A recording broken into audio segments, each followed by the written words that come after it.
Let's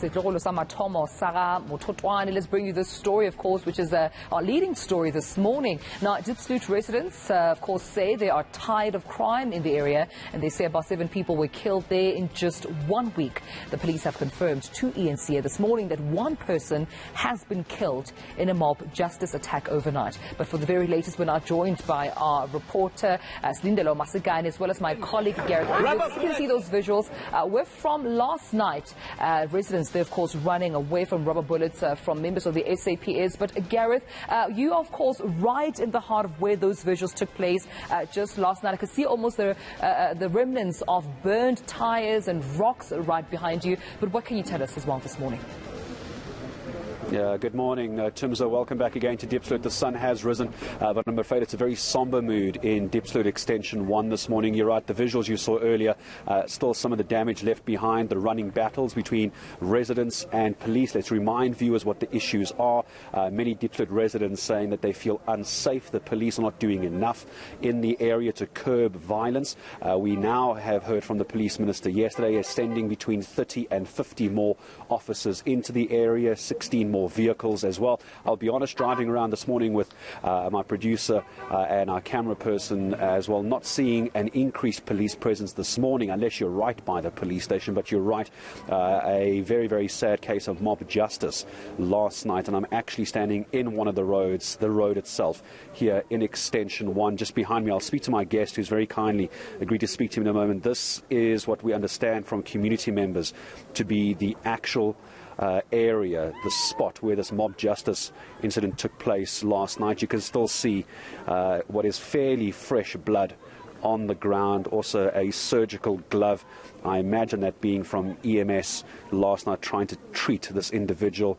It looks like 2 tires were burning at the time. There is more debris, smouldering debris up the road. It's a very small road that we're standing in at the moment. Community members to the right-hand side of me, Tumza, many of them, in fact all of them, are unwilling to speak to us on camera when this incident took place late last night, early this morning. But many people are still a little confused as to exactly how we got here. But I do have one person who's very, very kindly, Tumza, agreed to speak to me this morning. Let me bring into the conversation Prince. Prince, good morning. You're going to try your best to speak to me in English, and I appreciate that. You, if I understood correctly, you knew this person, Prince. What can you tell me? What happened? We were with this guy yesterday. We were just watching the TV. After the TV, then when the guy went to sleep, some minutes we heard the sound saying, "Open, open, open the gates." We were searching the place. From that moment, they came. That guy who did pass here ran away because thought they need some passport and IDs, and he ran away. So they came to me. They searched me. They find nothing. From there, They went and they find him. I don't know where they find him. That guy, they bring him back again with that guy. That time they started beating him. It was very, very, very bad. I can see you still shaking now when you talk to us. Prince, when was this? Was this last night, this morning? What was the time? Well, it happens last night, around 11, so 10, 11. After Mbeo, if you can remember Mbeo. Can you tell me this friend of yours, are you able to tell me his name, or this neighbor of yours, not your friend, this neighbor, can you tell me his name? Was he South African? Where was he from? Do you know? He's a Zimbabwean guy. I went to school, same class. He's my nearby. He's my classmate, actually. I went in same school from grade 1 until grade 7. So why did this happen? What's your understanding with this incident? Why? And who were the people that came in? Why did they do it? And do you know who they are? The people, I don't know who they are, but there were many. Because they were saying they are looking for guns and any weapon, which is bad. But they didn't find any weapon. Even to that guy, they didn't find any weapon. But they said, why you were not in the house at night? It means you are the one. Where were the police? There were no any police by that moment. Even any police, I didn't hear any van. And the residents this morning, I'm not seeing any police anywhere. Prince, I've driven around here for the last hour and a half, 2 hours. I'm not seeing any police. The minister said we're going to have more police here. I'm not seeing any. What's the community saying? What are you saying? Maybe it would be better if we have got some more police, especially if they can bring us those guys called Mabarets. Yeah, those guys, they know to deal with situations like this one. And last night, I mean, not here, but were there more police around? Last night when Bektele came, there were plenty of them. But when he goes, they goes again. They goes with Bektele. So when the police minister's here, there's lots of police. When he leaves, they leave with him. Yeah. So what's going to happen? What do we know about today? What do we know? What's the community saying today? What do they want to do? Hey, today I don't know what's going to go. Especially me, you can see I'm vibrating. I don't know what to do. I'm now waiting to call his family. Some of them they know, but I want to see them and tell the story what's happened. Prince, thank you. I'm very sorry about your friend and your neighbour who passed away, Tumza, in this mob justice attack last night.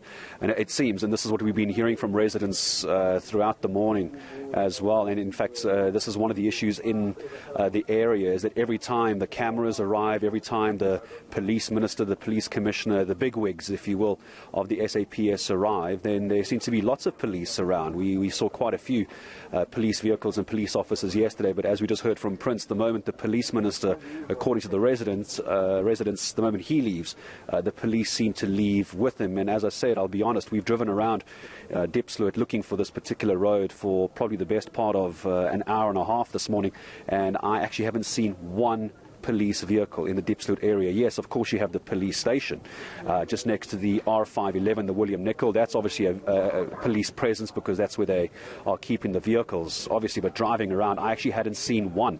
I think I only even saw one Metro police vehicle this morning. So it's very clear from what the residents are saying, there isn't enough police presence, and as you end up in a situation like this where one person had lost their life late last night as well. But very brave of Prince to talk to us, but the rest of the residents, quite understandably, aren't willing to go on camera to talk to us at the moment. That's my understanding of where we are at the moment. We'll try and get more details of this person who died a little bit later, but still very fresh blood on the road. The community obviously very, very scared about what's happening at the moment. Many people confused. They're not understanding what happened. Even Prince saying they don't know why they did this. They broke in, tore down gates, demanding to see weapons, demanding to see ID books, passports, any kind of identification, and then dragged this poor soul out. And this is what we're left with this morning on the streets of Extension 1 in Diepsloot. Tumza, let me come back to you.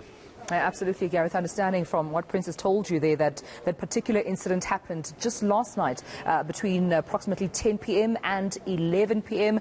Of course, still lamenting concerns around police visibility. So let me move on to our colleague Slindelo Masikane, because Sli, you had a conversation earlier on with Brigadier Brenda Muridili, and of course those were some of the concerns originally from residents about police visibility, about the police station in Diepsloot doing the best that they can to alleviate crime in the community. And I suppose these are the results, as we're seeing, of unsatisfied community members. Certainly so. I think it is quite concerning that despite the frustrations of the Diepsloot community being voiced out through protest action, resulting in the police ministry making its way here once again, it doesn't seem as though the situation around more boots on the ground is materializing. We did speak to one of the spokespersons of the SAPS, who did assure us that yes, there has been a bigger deployment to the area, but I can, like Gareth, I've barely seen any patrols. We understand that that's what's supposed to be taking place, that there's supposed to be visible policing taking place. I've seen maybe one police vehicle patrolling here on the main road that leads into Diepsloot, one JMPD vehicle as well. But in terms of a high police presence, you would expect to see at least some kind of a roadblock, a stop and search. That's taking place, but that's not what we're seeing. What we're actually seeing is just the remnants of what took place yesterday, where you can see some of that debris still on the road.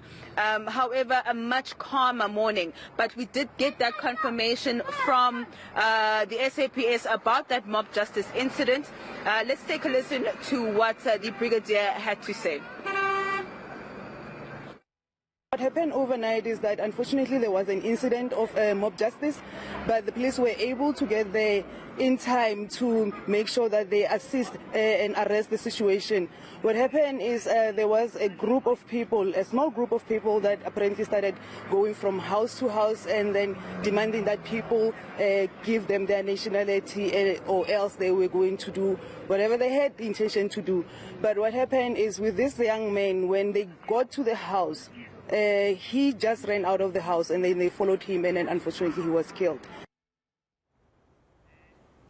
Yeah, that's of course the assurity that we're hearing there from Brigadier Brenda Morudili, that they're doing all they can, even about that particular incident, that mob justice incident, where one person has been, of course, confirmed to have been killed. They say they're still running, of course, those investigations, Slindelo, and they haven't yet made any arrests. Of course, within the area, we understand, as we see those visuals coming in from where Gareth Edwards is standing by. It seems community members are still going on, business as usual, some standing outside of their homes, some probably trying to piece together exactly what's been happening. I can imagine the anticipation of what today will bring, and also if the police will make their way. We'll be sure, of course, across to both of you colleagues throughout this entire morning to get more developments as they do occur. But I appreciate you, of course, updating us, Slindelo Masikane and Gareth Edwards out in Diepsloot.